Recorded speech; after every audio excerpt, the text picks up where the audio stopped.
Hello, everyone, and welcome to the Good Lawyers Gone Bad podcast. My name is Stuart Teicher. A little bit of a programming note. This program is being released on February 15th, and normally that means that I would have a March 1 program. But given my schedule, I'm going to skip March 1, and my next program will be on March 15th. I've got a couple of family things to take care of, and then some traveling to do for work. As you know, I teach continuing legal education for a living. I teach ethics CLE programs, and I've got a bunch of times that I have to be on the road. So I know that I'm not going to be able to get the next program done in time for the March 1 release date. So watch out for the next program, the next episode on March 15th. Please don't forget to go to your podcasting platform of choice and like and subscribe. Follow the podcast. It really does help. I'd appreciate that. Today's program has an international flair. There's politicians, there's pop stars, and the lawyers who went bad actually just learned about their fate a couple of months ago.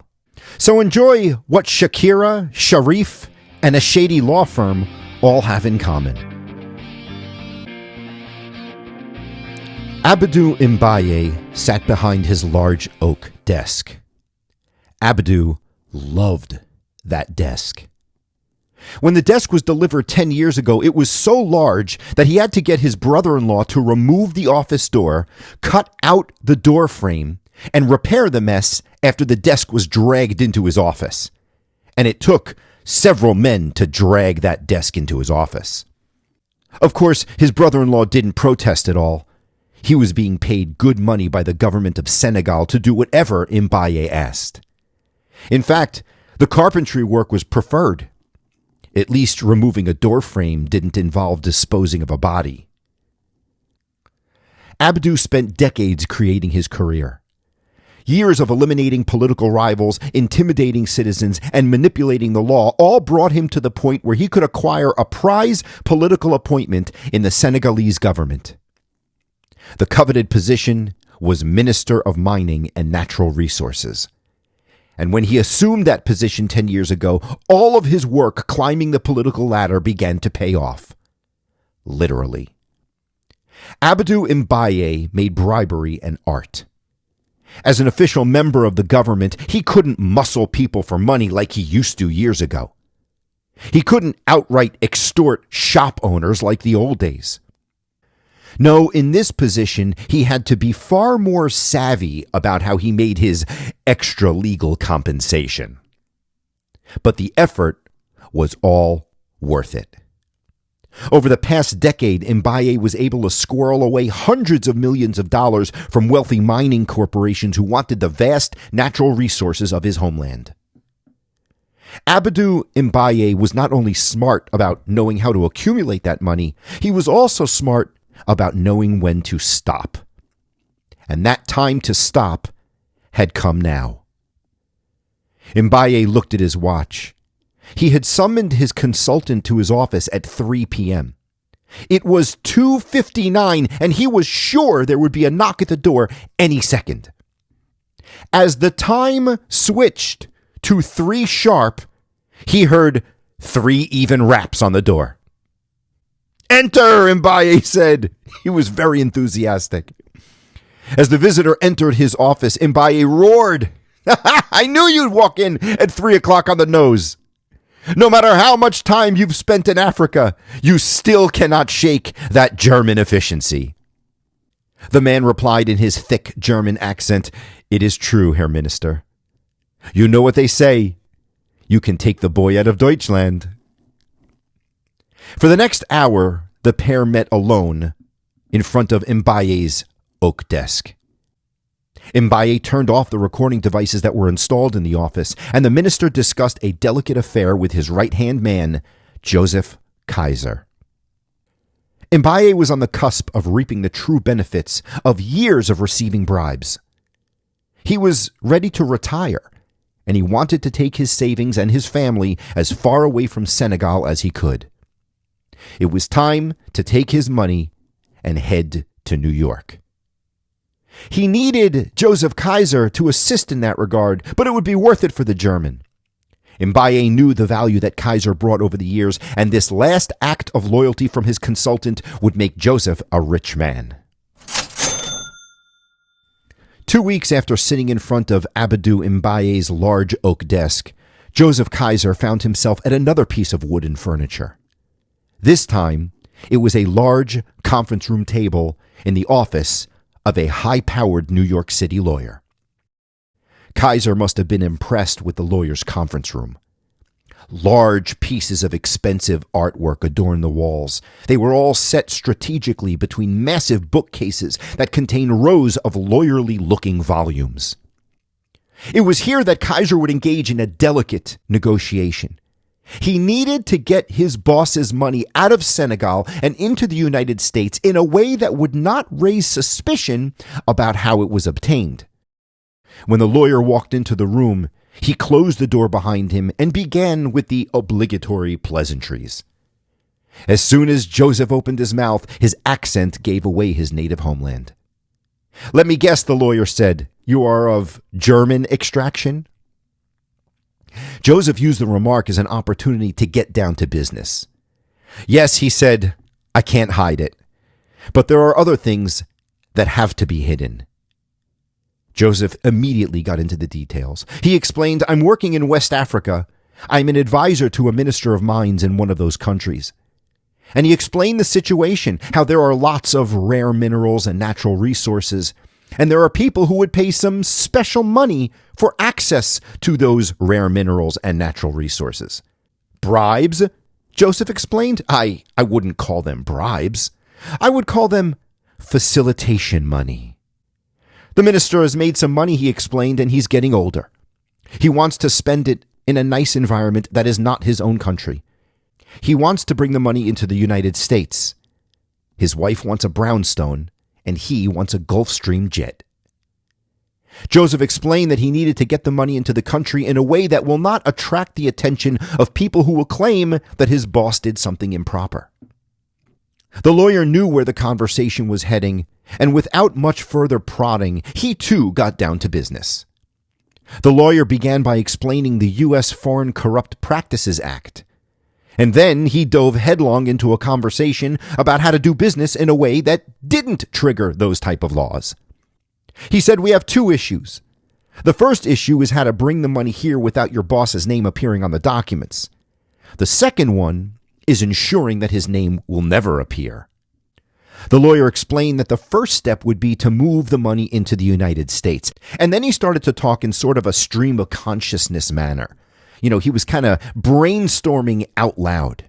He said, "We may have to send this money, I'm not so sure if Switzerland is the right place anymore because there's so much focus, but Luxembourg or some intermediary, a European location that's less stringent than the United States at the moment. That way it comes back into the United States from a bank that's known in the United States. As for keeping the minister's name off of things," he explained, "maybe we'll need to use different corporations to own these things to hide the direct ownership. We can figure that out. It's not a problem," he assured Joseph. He explained, "You'll want a money manager, and we've got a number of them. I happen to act as a protector of trusts in Bermuda," he explained, "but I could suggest 3 or 4 others." There was talk of expediting fees that are common and customary, and how picking the right money manager would be a bit of a process because, as he put it, some are more flexible and understanding and less concerned about their reputation because they fly below the radar. Joseph was intrigued. "That sounds interesting," he told the lawyer, "but my client wants to be able to use his money. That's an important part of the equation. He needs the money to purchase things. He has to be in control of the money without his name appearing. Right now," Joseph explained, "the money is currently in several names, including his own." The lawyer considered that wrinkle and began to once again think out loud, contemplating the process he'd have to go through. So he thought, that means we'll have to scrub it at the beginning. Or we can scrub it at the intermediary location in Luxembourg. We can set up an appropriate entity that will receive the money, consolidate it, and then that new entity will send the money into the United States, whether it's my escrow account or a money manager. As far as the money manager is concerned, we use some people in St. Vincent's in the Caribbean. And then he got to what might have been the most enticing part. He said, One of the specialties of the money managers is at the end of the year, they adjust the portfolio, the profits and losses, so that there are no reportable gains. Joseph liked what he was hearing. So there are no taxes to be paid, he asked. The lawyer replied, right. The lawyer explained the bottom line. They need to create an entity in a favorable jurisdiction for what he called a worldwide asset protection and privacy program. He said, we'll set up a whole constellation of interrelationships of money managers who make their business by privacy and secrecy. Joseph was pleased. Just to confirm, he said, and we can make sure my boss's name will never be disclosed. The lawyer assured Joseph that can be done. Abdou Mbaye never existed. Joseph Kaiser never existed. Well, that's not really true. Joseph Kaiser did exist to some extent. Joseph Kaiser really did walk into a New York lawyer's office. The conversation that he had with the lawyer I just outlined really did occur. In fact, the dialogue I recited was almost verbatim. I made a few edits of what was a somewhat choppy delivery by the lawyer. But aside from a little cleanup of the grammar and that kind of thing, the lawyer and Joseph Kaiser actually said those things. The wrinkle is that Joseph Kaiser wasn't Joseph Kaiser. Joseph Kaiser was actually an undercover operative from a nonprofit investigative group called Global Witness. The Global Witness operative posed as an agent of a minister of mining and natural resources from an unnamed country in Western Africa. He really did tell the lawyer that his boss had money that might not have been accumulated in an appropriate way, and that they needed to bring it to the United States quietly.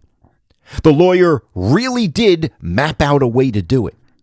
Like I said, the dialogue in that scene by the lawyer were his actual words. The Global Witness investigation made huge waves when the details were released in an episode of 60 Minutes in 2014. It opened the world's eyes to the reality of offshore, secretive business deals being made by the global elite and the role that lawyers were playing in that system. It also caught the eye of someone who was getting angry. A mysterious individual whom the world still only knows today as John Doe was surely keeping tabs on the Global Witness investigation. He was becoming incensed with the world of hidden wealth and the inequities of corrupt officials. And in a few short years, John Doe would send shockwaves through the financial world, the political world, and the practice of law.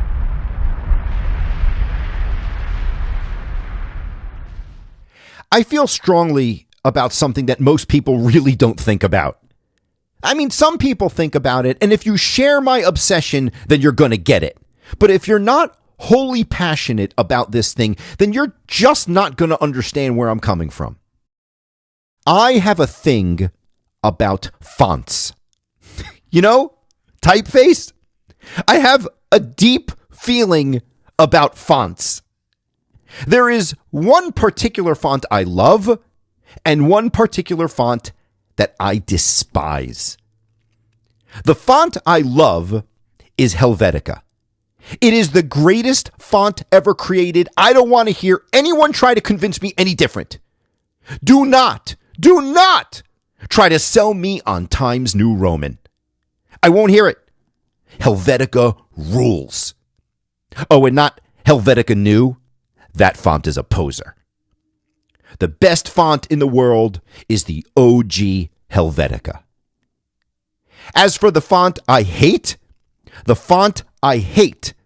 is Calibri. I hate Calibri. It was the default font on Microsoft products for a really long time, and it just gets under my skin. By the way, do we have any deep feelings about the new Microsoft default font, Aptos? If you do, go to the goodlawyersgonebad.com page, contact us, send me a message. I want to know your feelings about Aptos. I'm on the fence about it.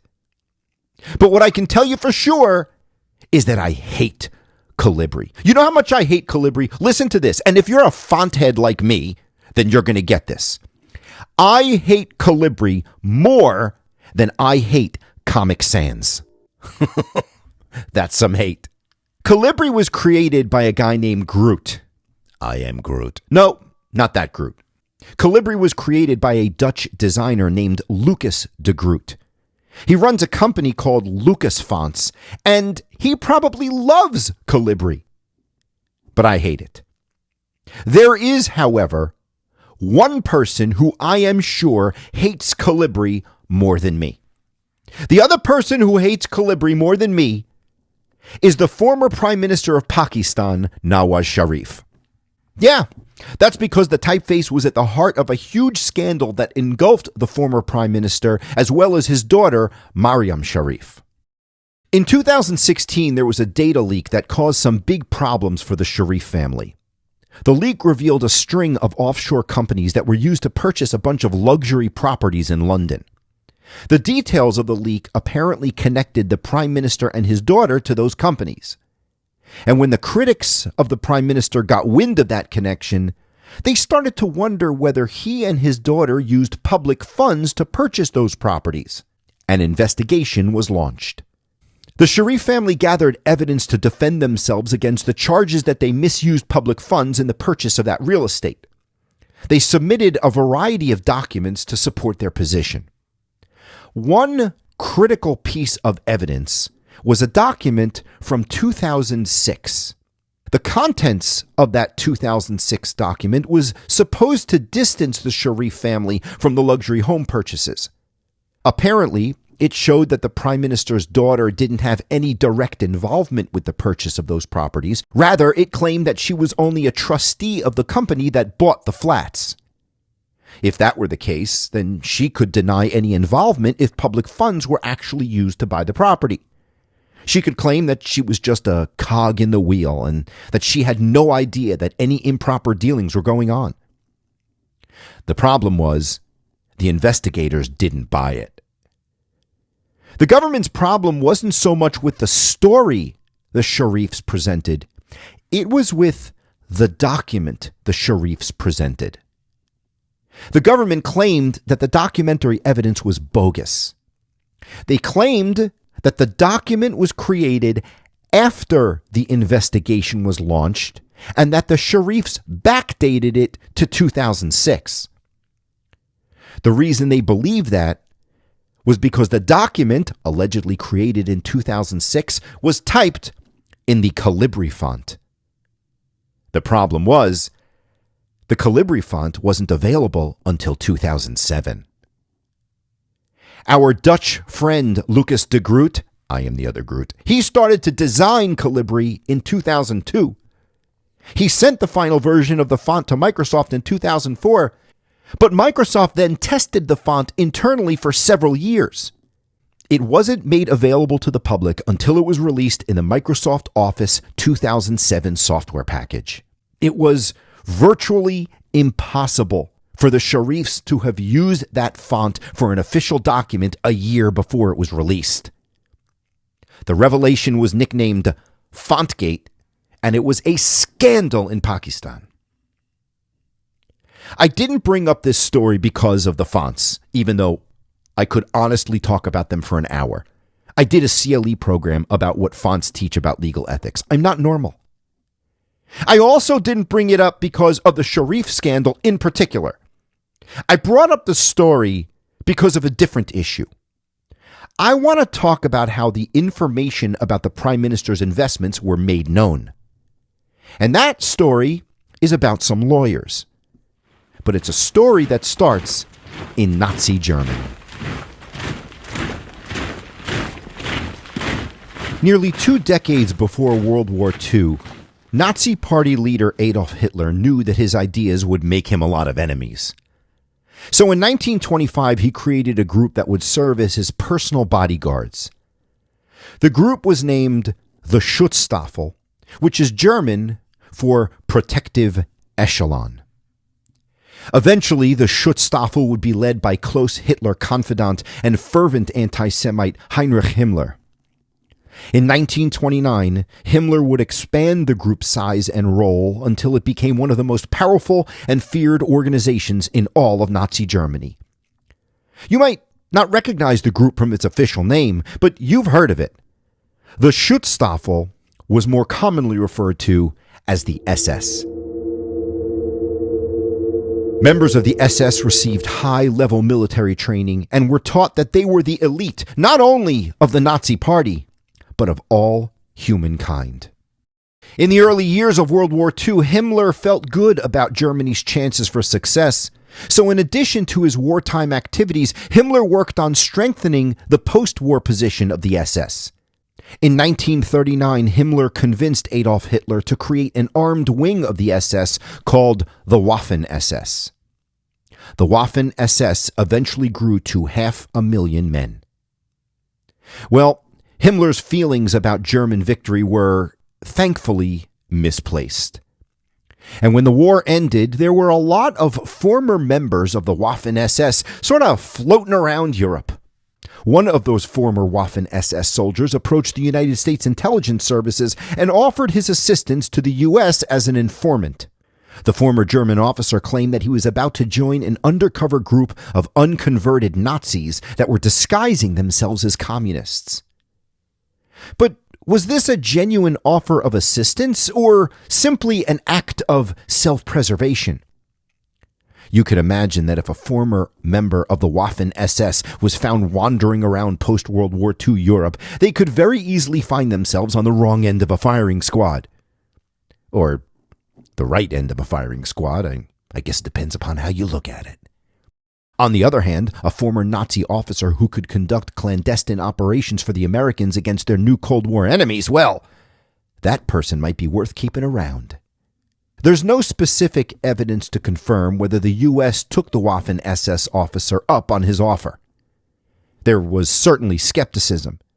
An American Army intelligence officer once wrote that the soldier's offer to spy for the U.S. seemed to be, quote, a shrewd attempt to get out of an awkward situation. But there is some circumstantial evidence that the Germans' ploy worked. And that's because he later turned up in the small country of Panama, where he offered to spy on communist activities in Cuba for the CIA. Panama was not only the home for this former Waffen-SS member, it was the adopted home of his family as well. In particular, it was the new home of his son. Born in Germany, Jürgen Massack would be raised in Panama. There, he'd get a good education and eventually earn a law degree in his adopted home in 1973. While a young Jürgen Massack was running away from his family's horrifying past, in another part of Panama, a different man was running toward a glorified future. Indeed, Ramon Fonseca had a very different story. Ramon Fonseca was born in Panama in 1952, and he studied law and political science, both at the University of Panama and then the London School of Economics. He was an idealistic young man who once explained that he hoped to, in his words, save the world. His initial idea was to be a priest, but that didn't last too long. He followed that up with working for the United Nations in Geneva for 6 years. Working in a place like the United Nations sounds great in theory. In reality, however, it probably turns into just another job. And if you're in a low-level administrative position, then it could be just another boring job. That might have been the case for a young Ramon Fonseca, because he eventually became disenchanted with the lofty goals he set. Ramon ultimately realized after those early years of work that he wasn't able to save anything, and he didn't really make any genuine change. In a television interview, he once said, quote, I decided then, as I was a little more mature, to dedicate myself to my profession, to have a family, to get married, and have a regular life. As one gets older, he said, you turn more materialistic. Ramon Fonseca became a lawyer. Eventually, fate would bring the two lawyers together. In 1986, Ramon Fonseca merged his small one-secretary law firm in Panama with another local firm headed by Jürgen Massack. Together, Fonseca later bragged to a journalist, we created a monster. The Mossack Fonseca firm exploded. They became so big that the lawyers were pillars of the Panamanian community. Ramon Fonseca held a seat in Panamanian President Juan Carlos Varela's cabinet. He became deputy chairman of the governing party. Jürgen Mossack was a member of Panama's National Council of Foreign Relations. The men made their living by focusing on a niche in the practice of law. They were an indispensable part of the scheme described by the lawyer who spoke with Joseph Kaiser. Mossack Fonseca made a fortune creating shell companies that helped the elite minimize or avoid taxes. Shell companies are basically just corporations. They are simply business entities that are incorporated under the law of a particular jurisdiction. They can be used to conduct legitimate business, and there's nothing problematic about them in the abstract. A shell company is referred to as an offshore company when the entity happens to be incorporated in a jurisdiction that's not your home country. So if you live in the United States but you create a corporation in the Bahamas, that would be an offshore company. But just like with shell companies, the fact that you might have an offshore company doesn't make it fraudulent. But why? Why would someone need to use an offshore company? Well, there are plenty of legitimate reasons. Maybe there's a good investment opportunity in that country, like a piece of property that you want to buy. Well, some countries have laws that require landowners to be either citizens of the country or have a registered agent who is a citizen of the country. Then you need to incorporate there and have a local agent act as your registered agent. On the other hand, maybe the property is located in a country that's considered a tax haven, a place where the local tax rates are lower or the country's tax laws treat corporations more favorably. You might want to park your assets there and take advantage of their favorable tax rates. So imagine you're a person who wants to create one of those offshore companies and do some business. What are you going to do? Fly into the country, go to a government building and ask them how to form a shell corporation? No, you find someone who can help set up the shell corporation. Preferably that person would be someone who knows the local law and also knows how to close title on the property you're buying. In other words, you need to find a lawyer. And if the place you wanted to do business was a popular offshore tax haven of, Panama, well, then the lawyers you called were Mossack Fonseca. Of course, an offshore company can also be quite helpful if you're doing something that's not above board. Maybe you're Joseph Kaiser trying to find a place for his mythical boss's ill-gotten gains. Offshore companies can be used to hide those and many other nefarious type of activities. There are plenty of real-life Abdou Mbayes in the world. They might be engaging in tax evasion, which is literally not paying your taxes. This is different, of course, from tax sheltering. Tax sheltering is legal because all you're doing is minimizing your tax burden by applying the local tax laws in a favorable but legal way. Tax evasion, however, is hiding money from the taxing authorities in violation of those laws. Shell companies can be really good for that. They're also good for disguising deals. Like maybe you're a politician who's getting involved in some prohibited business opportunity. Well, a shell company can keep that secret. Or maybe you're taking bribes and you need to find some way to get all the dirty money paid into you. Well, shell companies can help that too. Maybe speaking of dirty money, you're a criminal who's laundering money. Once again, it's the shell company to the rescue. In each case, you want to try to reduce the chance that you're going to get caught. So you go to a foreign country and use a scheme that creates layers to hide things. You set up a shell company.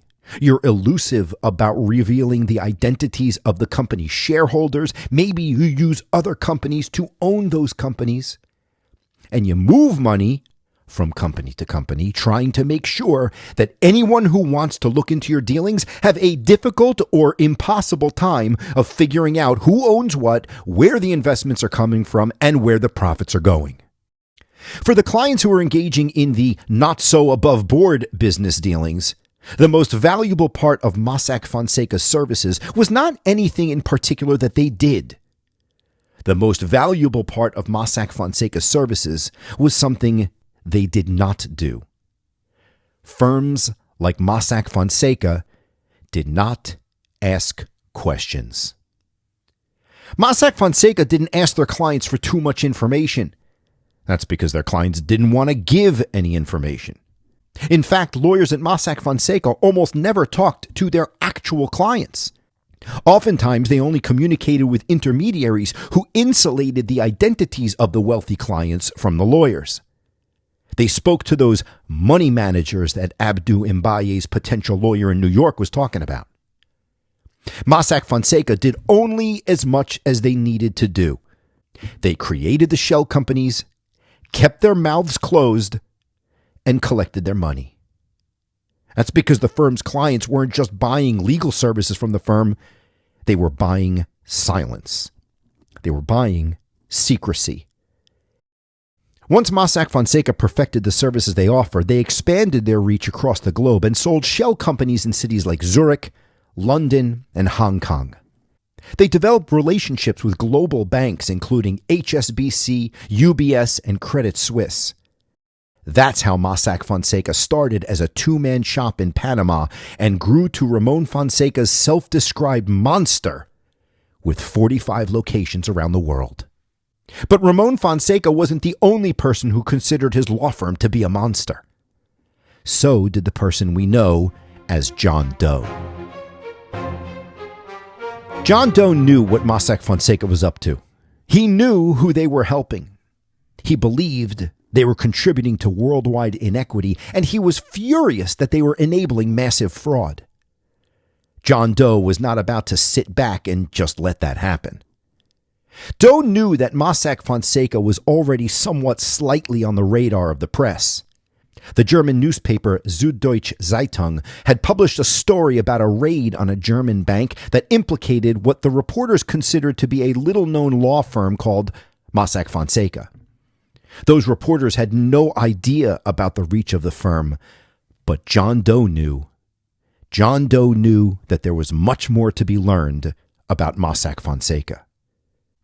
The reason John Doe knew that there was much more to be learned about Mossack Fonseca was because John Doe had a secret. John Doe had been clandestinely but actively targeting the law firm.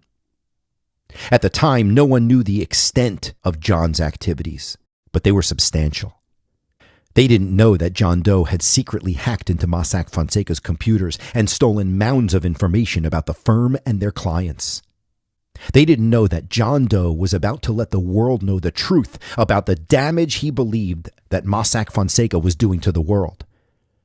It was his opportunity to be the hero.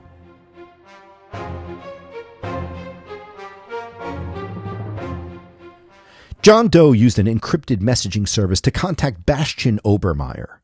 Mr. Obermeier was one of a pair of German reporters who broke that little-followed story about the German bank raid. Doe offered the reporters the information he had acquired about Mossack Fonseca. To say that John Doe gave the reporters a huge trove of data would not do it justice. He provided 11.5 million files of data. And in what seems to be an attempt to show that his intentions were noble, John Doe didn't ask for any final compensation in return for the information. He gave it to him for free. The Obermeier team shared the files with the International Consortium of Investigative Journalists. The ICIJ then brought together more than 370 journalists from all around the world, and they all investigated the data that John provided. Shortly thereafter, they published the results of that investigation. The total volume of data that was ultimately released measured nearly 2.6 terabytes. It covered a period spanning from the 1970s until 2016.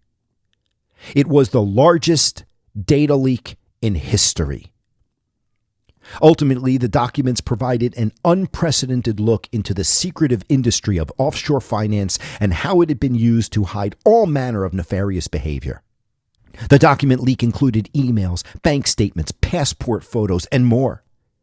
Most damaging, however, were the details of Mossack Fonseca's shell corporation practice. The newspaper that broke the story, Süddeutsche Zeitung, they explained that clients of the firm could buy an anonymous company for as little as $1,000. For an extra fee, Mossack Fonseca would provide a sham director and, if desired, they'd conceal the company's true shareholder. The result would be an offshore company whose true purpose and ownership structure would be indecipherable from the outside. The reporters claimed that the documents provided a detailed view of how Mossack Fonseca routinely accepted clients who engaged in business practices that potentially violated sanctions, in addition to allegedly aiding and abetting tax evasion and money laundering. Mossack Fonseca, of course, denied all wrongdoing. Regardless, the fallout worldwide was incredible. The data leak prompted 150 inquiries, audits, or investigations by taxing authorities in 79 different countries. Over 6,500 people were involved.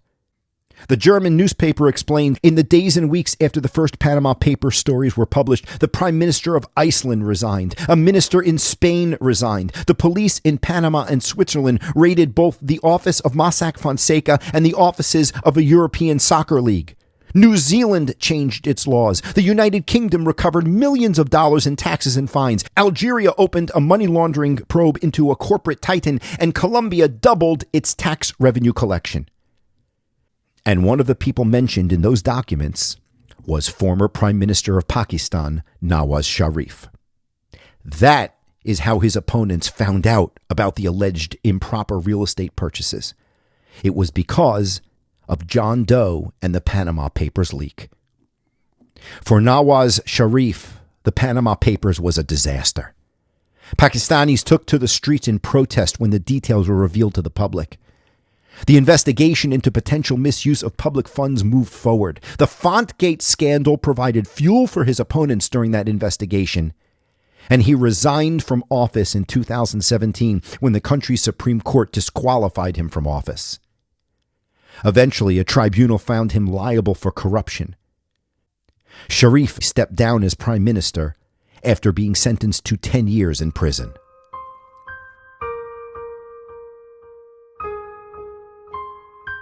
So who was this leaker, John Doe? How did he know about what Mossack Fonseca was doing? The only person who knows is the reporter, Bastian Obermeyer, and he's not telling anyone. But there's one thing that simply must be true. The Mossack Fonseca leak had to be an inside job. Either John Doe worked for Mossack Fonseca or he knew someone who worked there. I mean, it's possible that John Doe is an unrelated outside hacker, but if that were the case, how would he even know to settle on Mossack Fonseca as a target? The only people who knew what the firm was doing were their employees and their agents. So if John Doe didn't work for Mossack Fonseca or one of its clients, then he must have known someone who did, right? Either way, it had to be an inside job. The Mossack Fonseca leak came on the heels of the Edward Snowden controversy. Along with some other similar leaks, they gave rise to a new form of protest. I call them the social justice techno-vigilantes. Maybe one of the most dangerous things about vigilantes is that they give birth to copycats. And when you have a German newspaper that's giving a voice to those vigilantes, the chance of those copycats increases exponentially. Well, one of those copycats caused significant problems for a certain Latin pop star. I am basically one step away from a Latin pop star. I am. Did you ever see a Latin pop star dance? There's lots of shimmying, right? I can shimmy. You know where I learned to shimmy? I was Tevye in my 6th grade production of Fiddler on the Roof. Yeah, there's a big shimmying scene in If I Were a Rich Man, Yidle Deedle Diddle. Yeah, big shimmying scene. Of course, it was kind of obvious that I would play that role. I remember the teacher at Memorial School in East Brunswick, New Jersey, doing the casting search. So, she asked, we have any doughy Jewish kids in the school? Yeah, that would be me. There are more similarities. Latin pop stars say oye. Jews say oy vey. We're basically the same people. Well, because of that, I am a big fan of Shakira. Shakira Isabel Mubarak Rapol was destined to become a star.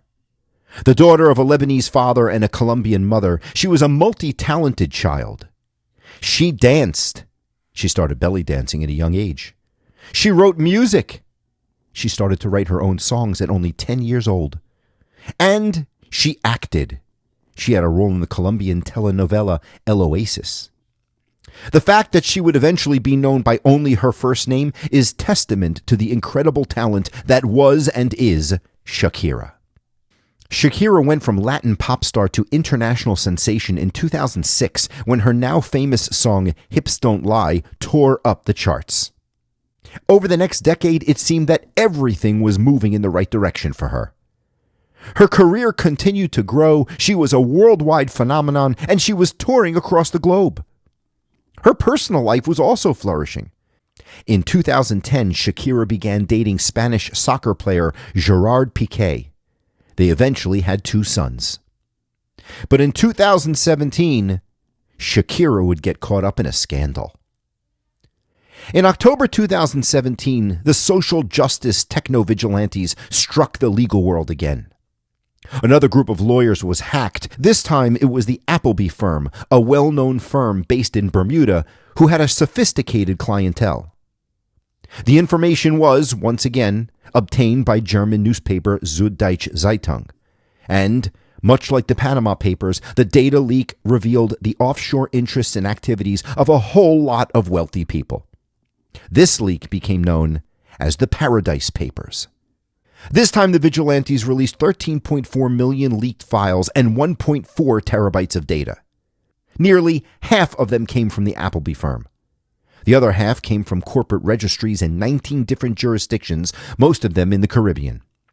The data covers an incredible amount of time, 7 decades, all the way back from 1950 until 2016. There was one main difference between the Panama Papers and the Paradise Papers, and it was the size of the fish caught in the net. The BBC reported that people might have dismissed the Mossack Fonseca leaks because Mossack Fonseca was considered to be sort of rogue players who would kind of take any client. But the Paradise Papers, those were records that came from the well-respected Appleby law firm. That firm represented politicians, world leaders, and celebrities. The BBC described them as a gold-plated company. When the names of the people listed in the Paradise Papers was exposed, the world was shocked. The list of entities and individuals named was a who's who of the corporate and celebrity world, including names like Apple, Formula One champion Lewis Hamilton, the lead singer of U2, Bono, Donald Trump, and even Great Britain's then Prince Charles. For many of the high-profile businesses and individuals named in the leak, the data leak revealed embarrassing but legal business dealings. Sure, it looked terrible for such wealthy individuals to find sneaky ways to keep their taxes low, while the rest of us pay a high percentage of our hard-earned money to the taxman. But if it's legal, it's legal. The same could not be said of everyone listed in that leak, and one of the people named was Shakira. After reviewing the Paradise Papers, Spanish taxing authorities were alerted to something they considered unusual in Shakira's taxes. It had to do with her returns from the years 2012 to 2014. Go back to 2012. Around that time, Shakira was rolling in dough. She was an international pop sensation, and she was living with her boyfriend Gerard Piqué and their 2 sons. But records reveal that she and her boyfriend had separate domiciles. Gerard was a resident of Spain. Shakira, however, claimed residence in the Bahamas. Wait, the Bahamas? Why would someone want to live in the Bahamas? I mean, it's beautiful and all, but could there be another reason? Well, The Bahamas are one of those famous offshore tax havens.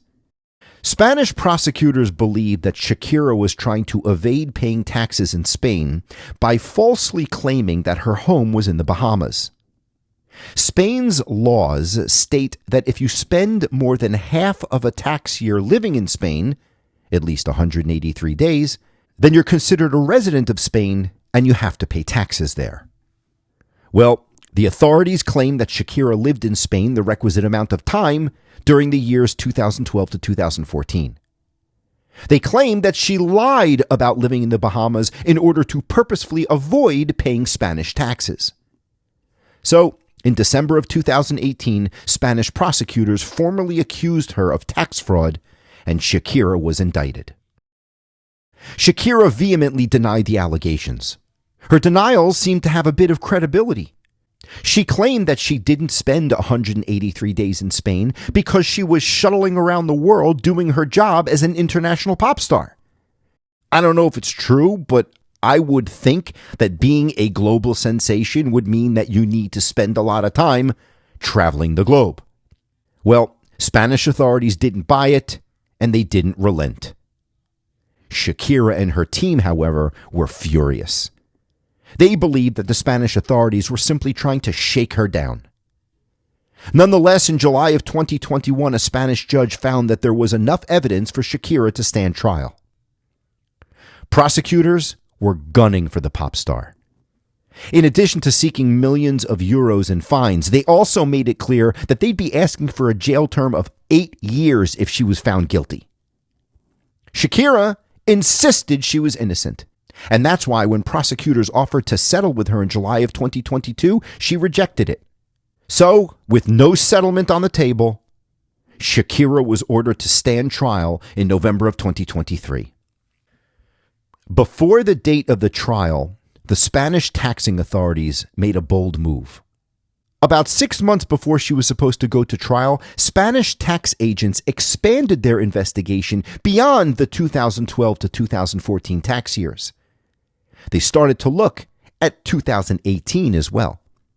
Spanish authorities claim that Shakira failed to properly account for profits that year from an advance payment that she received for her El Dorado World Tour. They claim that instead of paying taxes properly, she kept the money in offshore companies located in tax havens.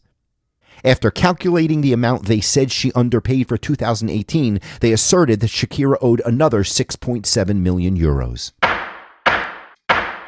On November 20th, 2023, Shakira appeared at court to address the trial on the 2012 to 2014 tax years. But the taxman never got to put on his first witness. Before the trial could start, Shakira made a deal. Shakira settled the 2012 to 2014 case by agreeing to pay 14.5 million euros in taxes. She was also fined another 7.3 million euros. Despite insisting for 5 years that she was innocent, Shakira caved. The reason? It was most likely to ensure that she could avoid jail time. The plea took 8 minutes. You might be surprised about how things all ended for the main characters of today's story. Let's start with that last person we addressed, Shakira. Shakira paid a ton of money to settle that 2012 case, but that second case was still hanging over her head. Well, that other tax case, the one about her advance payment for tour profits in 2018, that was dismissed. The prosecutor in Barcelona claimed not to have enough evidence to move forward with the matter, and the court agreed that the case should be dismissed. The news was also interesting for Prime Minister Nawaz Sharif. You might recall that he was sentenced to 10 years in jail for corruption. Well, instead of going to jail, Sharif fled to London and lived there in exile for 4 years. He appealed his case, and in 2018, a Pakistani court overturned Nawaz Sharif's conviction for corruption. He then returned to his homeland and ran for prime minister once again. He fell short in the election in 2024. As for John Doe, you might recall that John Doe gave his information on Mossack Fonseca to the press for free.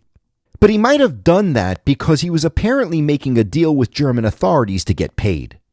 According to press reports, John Doe claimed that he made a deal with the German government to be paid what was basically a whistleblower's fee of $14 million. The only problem was that he claimed the Germans reneged on the deal. So he sued the German government. But there was a problem. John Doe refused to reveal his identity during that suit. The court said he had to. They said that he could keep his identity anonymous to the public, but the only way he could move forward with the case is if he revealed his identity to the court. They promised to keep it under seal to ensure that it was kept secret from the public, but if he didn't reveal it, the case couldn't go on. The court said, quote, "So long as plaintiff is unwilling to provide his identity to the court as required, he is not entitled to judicial relief in this action." Well, it seems that the leaker was worried that someone would leak his information, and John Doe appears to have abandoned the case. But John Doe remained idealistic to the end. He released a statement entitled, "The Revolution Will Be Digitized." According to the Miami Herald, Doe argued that growing global income inequality is caused by the kind of corruption allegedly enabled by Mossack Fonseca. John Doe said the Panama Papers demonstrated the injustices perpetrated by the offshore industry, and he blamed governments for allowing offshore havens to proliferate. According to the International Consortium of Independent Journalists, Doe wrote, quote, "I decided to expose Mossack Fonseca because I thought its founders, employees, and clients should have to answer for their roles in these crimes." Well, did they? Did the lawyers of Mossack Fonseca answer for their roles in these crimes as John Doe demanded? For the firm that started it all, there was a whirlwind of activity when that leak was revealed to the public.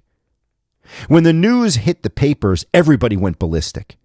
Many of the money managers that work with the firm called the firm and emailed the lawyers. They were all desperately trying to find out whether their clients' compromising information was disclosed. There was a host of furious emails and phone messages, many of which accused the firm of incompetence.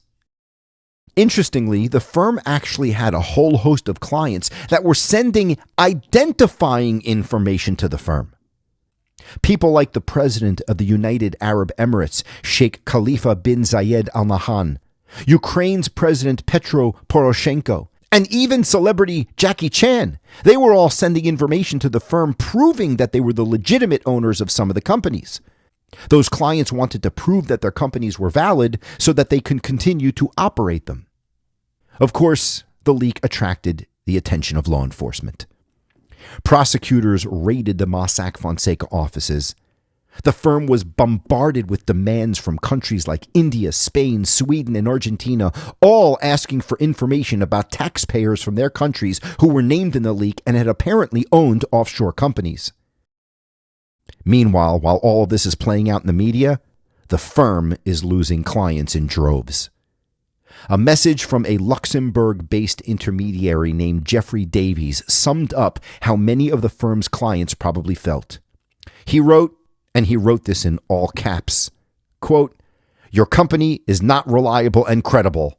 Bye-bye," end quote. Prosecutors throughout the world were assessing whether to come after the lawyers in Mossack Fonseca. Investigations into the law firm were conducted in Brazil, Peru, Ecuador, Colombia, Switzerland, and the United States. In addition, German authorities moved particularly strongly against the firm. The Germans invited representatives from 16 different countries to come review the information from Mossack Fonseca. German prosecutors eventually issued international arrest warrants for Mr. Mossack and Mr. Fonseca on charges of aiding tax evasion and forming a criminal organization. But those charges would go nowhere. Neither Mr. Mossack nor Mr. Fonseca would face the music in Germany because Panamanian laws prohibited extradition.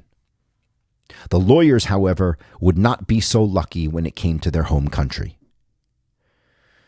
In Panama, Mossack Fonseca were linked to a massive bribery scandal in Latin America that was codenamed the Car Wash Scandal. The scandal accused a multitude of high-ranking corporate and political figures of providing millions of dollars in kickbacks to both Brazilian politicians as well as officials in the massive state-owned energy company named Petrobras. Prosecutors believe that Mossack Fonseca set up shell companies to acquire properties in Panama with money from the corruption scheme in Brazil. Jürgen Mossack and Ramon Fonseca were arrested on money laundering charges in February of 2017. They spent several months in jail before making bail. A year later, while they were preparing to defend themselves in trial, their firm closed down. The lawyers, however, continued to defend themselves in the press as well as the courts. Fonseca said the firm had no control over how its clients might use the offshore vehicles they created. The firm's lawyer in Panama confirmed that. He said, quote, "If one of those ultimate beneficiaries evaded taxes in their country or committed some other crime using a corporation created by us, this is totally out of our control and knowledge." The prosecutors didn't buy it. They continued to pursue the lawyers. Jürgen Mossack, Ramon Fonseca, and 26 other defendants went to trial in 2024. The deeds prosecutors focused on in that trial were allegations regarding the Brazilian scandal as well as Mossack Fonseca's alleged role in a bribery scandal involving German company Siemens. Prosecutors sought a 12-year prison sentence for the lawyers. The trial took place in April of 2024, and the event was a spectacle. There were 3 prosecutors, 18 defense lawyers, 27 witnesses testified, and there were more than 50 pieces of evidence. The trial took 85 hours. In May of 2024, the trial was over, and the lawyers were awaiting their verdict. During that time, Ramon Fonseca passed away. A month later, Judge Baloisa Martinez Moran issued a 339-page opinion where he found that much of the key evidence presented against the lawyers was inadmissible. He held that law enforcement did not follow proper chain of custody protocols when collecting and cataloging the electronic evidence that was seized during the raids of the Mossack Fonseca law office.